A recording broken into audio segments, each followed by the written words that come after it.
Welcome back to the R&D podcast. This is the Week 9 preview. My name's Dalton, RJ. and today we're going to be we got a pretty good slate for you. We'll start off.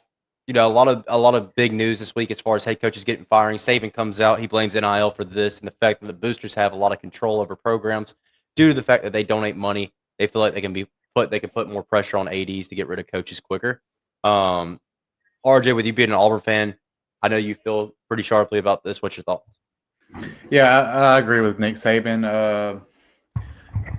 I feel like Auburn's boosters have been doing it for years now before NIL, but because Auburn has so much money in boosters. But other than that, I do agree with Nick Saban.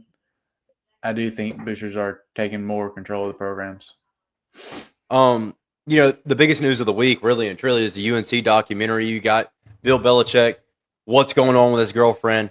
I can't wait to watch that at the end of the season. It drops at the end of the season. I want to see where the breakdown happened. He's obviously something's not going right.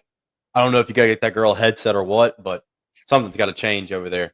We got a little new segment. We're going to do a little flash pick. We're going to have a couple games in a row here. We're going to give a quick, we want to say 30 seconds to pick it. May go a little bit over. We'll see. First off, really good G5 game. South Florida, Memphis. My favorite to make the playoffs, who did really well to start the season off and then hit a little bit of a roadblock when they played Miami. South Florida, Byron Brown, Alex Golesh. I think Memphis is a great team. I think South Florida gets the best of them in this one. RJ, what do you think? Yeah, I agree with you. I like South Florida's head coach. I think they're a really good team. Memphis is trying to bounce back off a loss, and I don't think they can against South Florida. I feel like South Florida takes this game. Pretty reasonable. I like that. When you're picking with me, we're doing something good. You know what I'm saying? We both got the right mindset going into this. I like that. Yeah, right. Number 3, Texas A&M, right? Versus LSU. I may fall out right now just so we can buy some time. At least that's what A&M's thinking. Find $50K this week, faking an injury. I want to say they're one of the first teams to do that this year and actually get fined for it. Pretty impressive. Either way, A&M's looked very sharp, 7-0 in the season. Looks good on both sides of the ball. They're going into Death Valley, night game. LSU, lackluster run game, lackluster offensive line. Garrett Nussmeier possibly being hurt. A lot of things kind of going against them.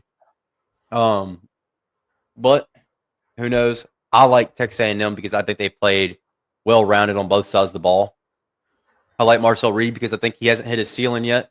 I like Mike Elko because I think his defense is great. RJ, what are you thinking?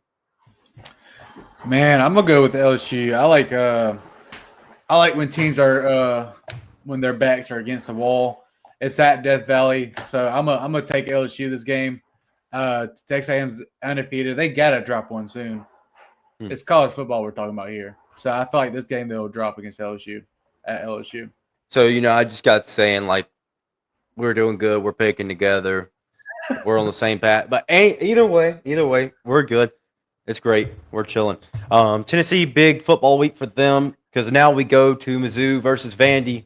Vandy, extremely physical team. Probably could have been in the game with Bama. 2 turnovers in the red zone. Takes you out of it. Diego Pavia, great competitor. Bo Perbula, I don't really know a whole lot about. I don't think he is, as far as I don't really know a whole lot about. I don't know if he's going to continue to progress and go the right way because right now he looks sloppy. This Mizzou team, he has enough pieces around him to make something happen, which is great because Eli Drinkwitz has done a great job with the program.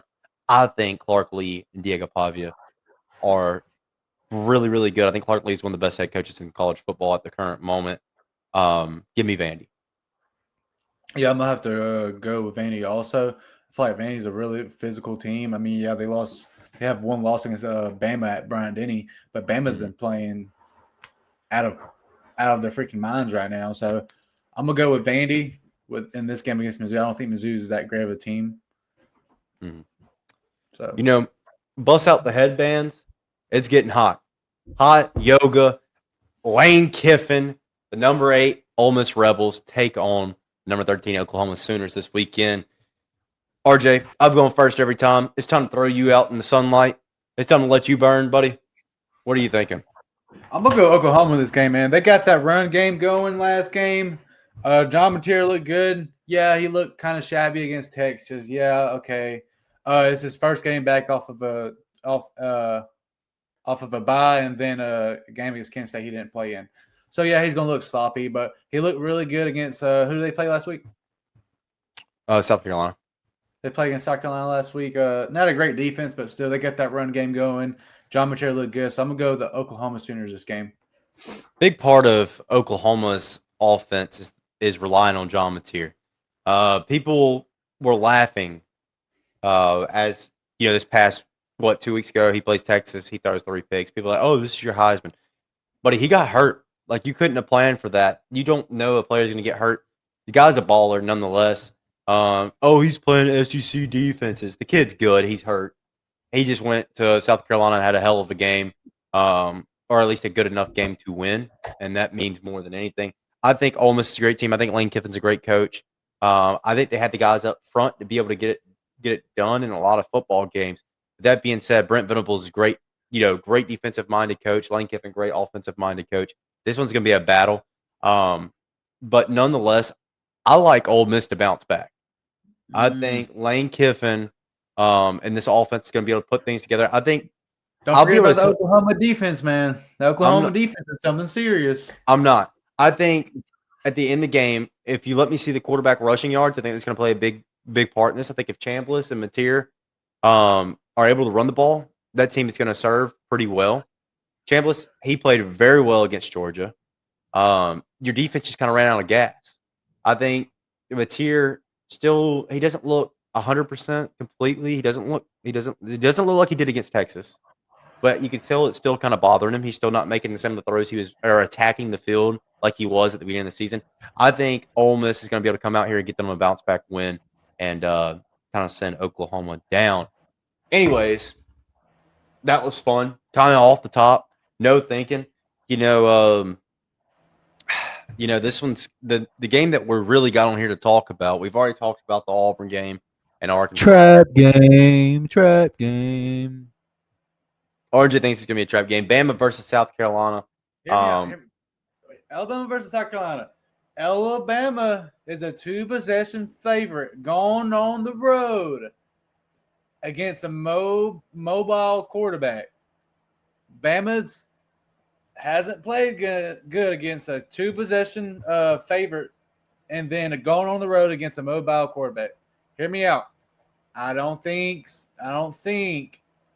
South Carolina's going to win, but it's going to be a hell of a game in South Carolina. Respectful. I think South Carolina's offense, while they have the talent, it has not came out yet. And Lenore Sellers is a hell of an athlete. He's a hell of a quarterback. Preseason, I thought he was going to be the best in the SEC. And South Carolina's offense just has not lived up to the hype.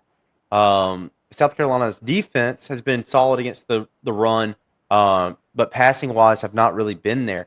I think Ty Simpson is playing some of the best football that a quarterback can possibly play right now. I think Alabama's hot. I think DeBoer's coaching with a little bit more fire. I like that. South Carolina, let me give you some stats on them offensively. Pass explosiveness, 83rd in the country. Pass success, 115th. Pass game number 56 overall. Run game number 115th in the country, 130th in success. They do get the explosive runs from here and there, which is going to weigh in their favor because Alabama has given up explosive runs. But is that going to be sustainable? Right. Is that going to be sustainable? Is that going to happen all game? I doubt. I believe South Carolina gives up about 8.2 yards against the pass. Mm-hmm. That's pretty horrible. That's pretty bad.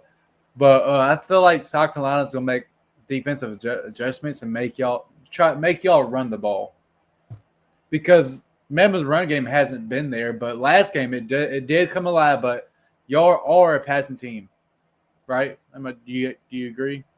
Yeah, we're a passing team, but I think we have a way of getting short passes that are not considered rushes in that probably could be considered running the football, like the quick little, now screen, stuff like that. Right. I think we are really good about doing that. I think Ryan Grubb's really good about using the short routes to create big gains whenever the run is shut down. So I think Alabama's offense as a whole is clicking right now. I think that our run blocking is not great sometimes, But as a team gets worn down throughout a football game, you see Alabama's run game become a little bit more alive. I agree with you there. Yes. So But I feel like South Carolina's gonna try to make y'all run the ball a lot more this game. Because y'all didn't really run the ball last game, mhm. right? I think the Vandy game where y'all got a lot of rushing yards that game and actually won the rushing attack that game. But I feel like this South Carolina is going to scare the shit out of Bama fans in the first half, but Bama's going to take it away by at least 10 points at the end of the game. a couple I feel things like. that like to note about South Carolina. Offensive success is bottom. It's bottom 10 in all of college football. They've scored 44 points in 4 SEC games, not named Kentucky, right? So 44 points over 4 games, not counting the Kentucky game, whatever, it's Kentucky. Offensive line coach fired after the LSU game. So a lot of like kind of downhill stuff for South Carolina. They bottom 5 in college football offensive scoring opportunities. It just hasn't clicked to what people thought it would. Alabama is hot right now. I think while you're saying South Carolina, I agree South Carolina has an opportunity to do the unthinkable, but I don't think it's this time. I think Alabama's going to come in. I think they're going to play I don't ball. think so either. So I think they're going to play ball. The line's at 11.5 right now. I have Alabama to cover. I think they may play them hard the first half, but I think depth is a factor. I think that Alabama's scheme is a factor. I think how long is South Carolina going to be able to run with Bama? And I don't think it's going to be long enough to stay in the game. I like Shane Beamer. Really do like Shane Beamer. I think he's a great coach. Give him more time. Really like Lenore Sellers. I think they just got to put more pieces around to be able to be successful. all right, I agree with you. But like I said, like you said, also it's going to be a rough first half for Bama. South Carolina may scare some of y'all's some of y'all's fans, but at the same time, I feel like Bama takes it over in the second half and wins at least by 10 points. Yeah. Another thing to talk about that I honestly didn't think about, and I just actually happened to see just pop up randomly. I mean, couldn't get it more lucky. The white hat for the Auburn Georgia game was fired. What do you think about that? I mean, I really don't care. We should have still won that game with that call being like that. Honestly, I mean, we only had 50 yards in the second half. I mean, you're gonna lose the game. So, but Yep. I guess it's good that he's suspended for the rest of the year. I guess. Well, he's suspended indefinitely, so we don't really know if it's just going to be the end of the year. It's kind of interesting to think about. I thought they said it was the end of the year. No, it's indefinitely. So Really? yeah. Oh no. SEC suspends referee Ken Williamson for rest of season the wake up performance in Georgia Auburn game. That's what it says. I thought it was indefinitely. Yeah. All right. One last thing, and keep in mind I threw this on RJ, so I'm gonna go first to give you a chance to think, right? Because I do not want to throw it on you. Top 5 or top 3 quarterbacks. Throw it on me.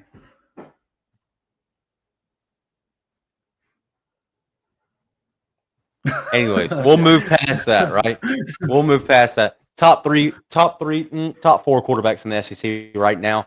Number 1, Ty Simpson. All right, number 2. Where are we at on number 2?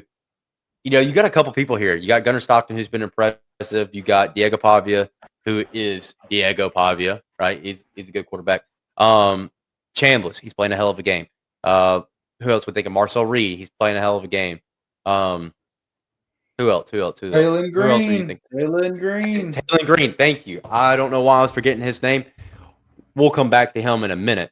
The kid is playing lights out. I think he's 22-5 on the season touchdown to interception ratio. But my number 2 pick, I'm going to have to go with Gunnar Stockton. It may not be pretty all the time, but he's finding ways to win games. He's coming up and clutching in moments. Number 2 there. Taylor Green, number 3. Kid is playing outstanding football. He's on a team that does not give him credit. He does not give him hope. But you put that kid on a good team, he's balling out. 22-5, 1,900 some odd yards this season. Number 4 spot. I got 2. I got two I could put here: Diego Pavia, Joey Aguilar. Joey Aguilar leads the SEC in passing yards. He has not had a blow-up game yet. I mean, let's go back to this Alabama-Tennessee game. If tight ends and receivers make catches that they probably should have made, it may be a little bit closer towards the end, right? So I think Aguilar's a great quarterback. I think you could even slide Chambliss in here because he has been playing so well. He did go on the road to Georgia and play a hell of a game, just could not sustain it towards the end.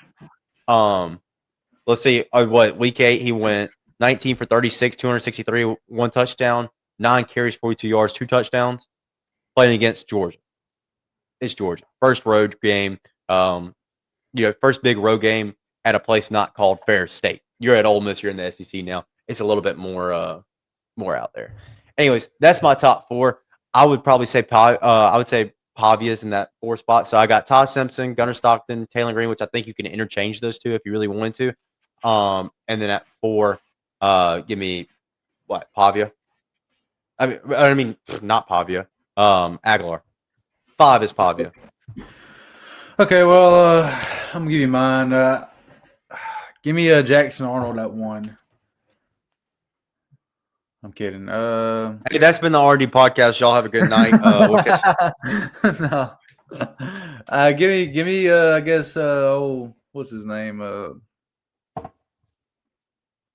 what's his name? I like that. Ty Simpson at 1. 2, Marcel Reed. That's 3, Diego Pavia. 4, Taylor Green. And before Georgia fans kill me, I'm gonna go 5, Gunnar Stockton. Yeah, I don't mind that. I think the 4 and 5 spots are really interchangeable with a lot of quarterbacks. Like there's a lot of quarterbacks in the SEC playing good football right now. Now let me ask you this: Taylor Green takes on your Tigers this weekend. You picked against him. Why? Because Auburn's defense is just really good to me, and I feel like we can stop them, contain them at the same time. Respectable. I just wanted to hear you explain it. If you want to be honest with you, I don't have anything else. What? I know you did sweet cakes. Anyways, this has been the R&D podcast. We're gonna end there. I appreciate you stopping by. Catch us out on Spotify. We're now on Spotify, TikTok, Facebook. Got some stuff in the works. Hopefully, it'll come to the light. RJ, do you have anything to say? Do you want to add in anything? No, man. Enjoy y'all's night and college football Saturday, man. So it's been the R&D podcast. Appreciate y'all stopping by. Until next time.